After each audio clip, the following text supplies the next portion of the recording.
नमस्कार.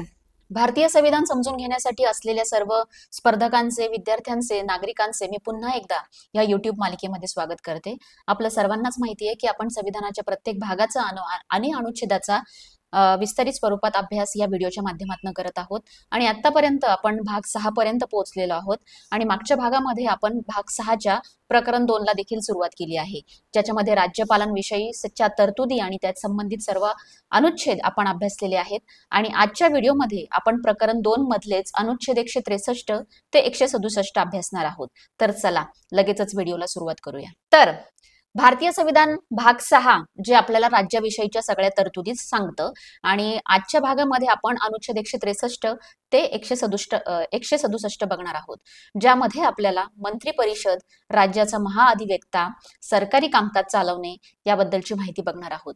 तर त्यामधला या प्रकरणामधला महत्वाचा मुद्दा म्हणजे जो मंत्री परिषद सांगतो, कौन्सिल्स ऑफ मिनिस्टर, जे अनुच्छेद 163 आणि 164 मध्ये मोडतात, त्यातल्या तरतुदी आपण बघूयात. ज्यामधलं पहिलं अनुच्छेद 163 आपल्याला सांगतं राज्यपालांना मदत व सल्ला देण्यासाठी.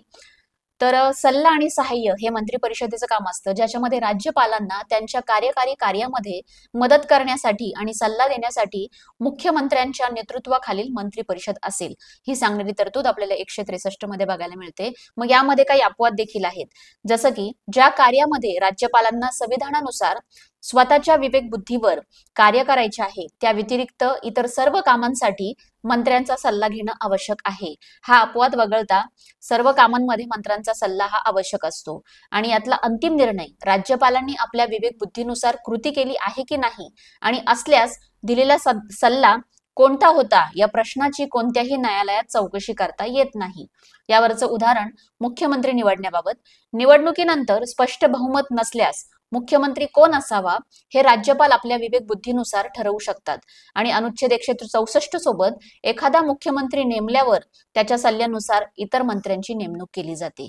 तर अशा पद्धतीने 163 आपल्याला सांगतं की राज्यपालांना मदत व सल्ला देण्यासाठी मंत्री परिषद असते, पण राज्यपाल आपल्या विवेक बुद्धीनुसार कृती करत आहेत की नाही आणि राज्यपालांच्या संविधानानुसार स्वतःच्या विवेक बुद्धीनुसार कार्य करायचे असेल तर तो अपवाद वगळता राज्यपाल सर्व कामांसाठी मंत्र्यांचा सल्ला घेऊ शकतात.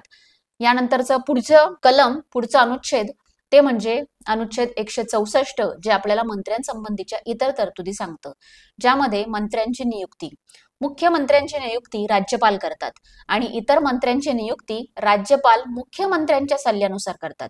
मग याची सामूहिक जबाबदारी सांगताना मंत्री परिषद राज्य विधानसभेला सामूहिकरित्या जबाबदार असते.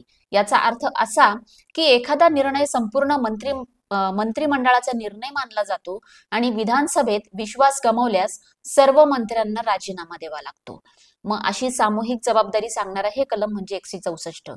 आणि यानंतरचं पदधारण. मंत्री राज्यपालांच्या मर्जीनुसार पद धारण करतात आणि यासाठीची पात्रता, मंत्री म्हणून नियुक्ती झाल्यानंतर 6 महिन्यांच्या आत त्या व्यक्तीला राज्य विधान मंडळाचे, मग ते विधानसभा असो किंवा विधान परिषद, त्याचे सदस्य असणे आवश्यक आहे, अन्यथा त्या व्यक्तीला मंत्रीपद गमवावे लागते.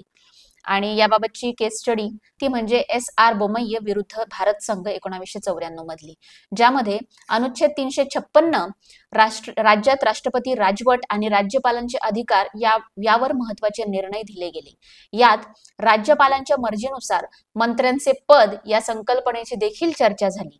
राज्यपालांनी बहुमत सिद्ध करण्याची संधी न देता मंत्रिमंडळाला बरखास्त करणे हे वैध नाही असे न्यायालयाने स्पष्ट केले. सामूहिक जबाबदारी या तत्वावर जोपर्यंत मंत्रिमंडळाकडे विधानसभेचा विश्वास आहे तोपर्यंत राज्यपाल त्यांचा सहसा बरखास्त करू शकत नाही.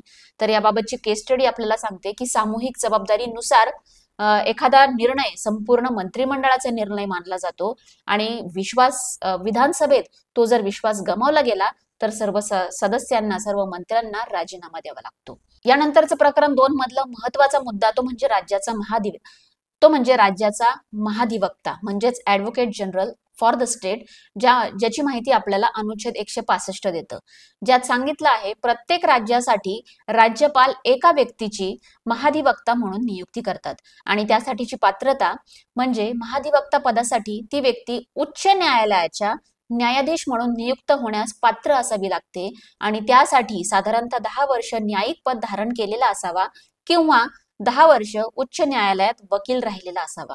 अशा व्यक्तीला महाधिवक्ता म्हणून पात्रता आवश्यक असते.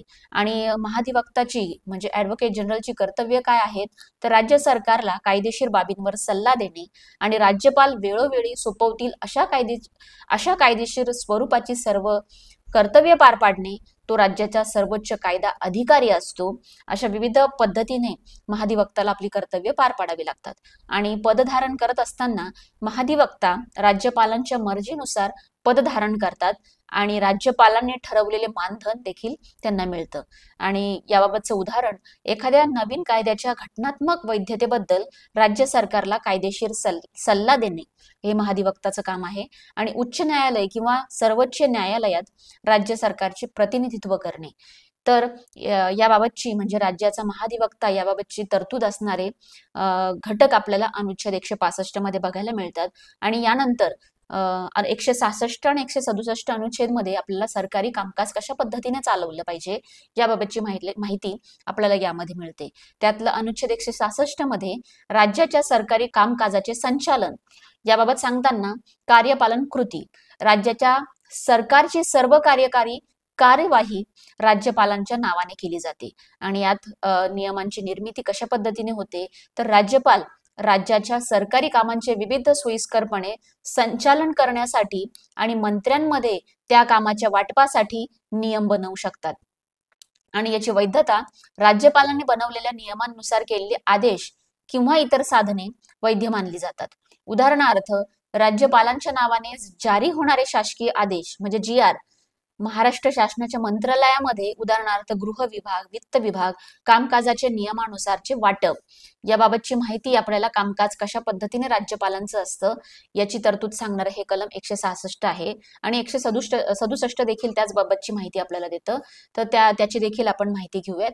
तर अनुच्छेद 167 मध्ये आपल्याला राज्यपालांना माहिती देण्यासंबंधी मुख्यमंत्र्यांची कर्तव्य देखील यात स्पष्ट केलेली आहेत, ज्याच्यामध्ये निर्णयांची माहिती सांगणारं कलम आहे किंवा तरतूद आहे. मुख्यमंत्री राज्याच्या प्रशासनासंबंधी आणि कायद्याच्या प्रस्तावासंबंधी मंत्रिमंडळाने घेतलेले सर्व निर्णय राज्यपालांना कळवतील.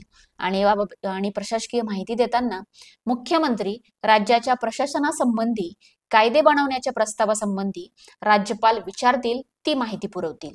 आणि मंत्रिमंडळासमोर विचारार्थ एखाद्या मंत्र्याने कोणताही निर्णय घेतला असेल पण त्यावर मंत्रिमंडळाने विचार केला नसेल तर राज्यपाल मागणी करतील तेव्हा मुख्यमंत्री तो विषय मंत्रिमंडळासमोर विचारार्थ ठेवतील.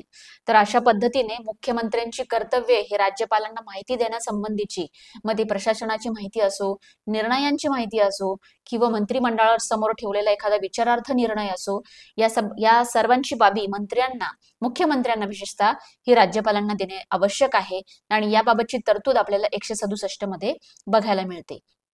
आणि या संबंधित केस स्टडी देखील होती जे संविधानात्मक कर्तव्यांची माहिती करून देणार होतं, ज्यामध्ये अनुच्छेद 167 हे मुख्यमंत्री आणि राज्यपाल यांच्यातील माहितीचा दुवा स्थापित करते. जर मुख्यमंत्र्यांनी राज्यपालांना माहिती दिली नाही तर राज्यपाल आपल्या घटनात्मक जबाबदाऱ्या उदाहरणार्थ केंद्राला राज्याच्या स्थितीबद्दल अहवाल देणे व्यवस्थित पार पाडू शकत नाही. अशा परिस्थितीत संविधानाचे योग्य पालन न केल्यास हे कलम घटनात्मक संकटाचे कारण ठरू शकते. जरी यावर थेट मोठी केस स्टडी नसली तरी राज्यपाल मुख्यमंत्री संबंधात हे कलम अत्यंत महत्वाचे आहे. म्हणजेच काय, मुख्यमंत्र्यांनी आपली जबाबदारी, आपले कर्तव्य किंवा इतर सर्व माहिती राज्यपालांना वेळोवेळी पुरवणे हे महत्वाचे आहे. आणि त्याबाबतची माहिती ही 167 अनुच्छेद मध्ये आपल्याला बघायला मिळते. तर आपण प्रत्येक अनुच्छेद मध्ये काय बघितलं, तर 163 आणि 64 हे जे अनुच्छेद होते आपल्याला मंत्री परिषदाबद्दल सांगत होते, ज्यामध्ये राज्यपालास सहाय्य करण्याकरता व सल्ला देण्याकरता मंत्री परिषद स्थापन केली जाते. त्यानंतर 164 मध्ये आपण मंत्र्यांसंबंधी अन्य तरतुदी बघितल्या.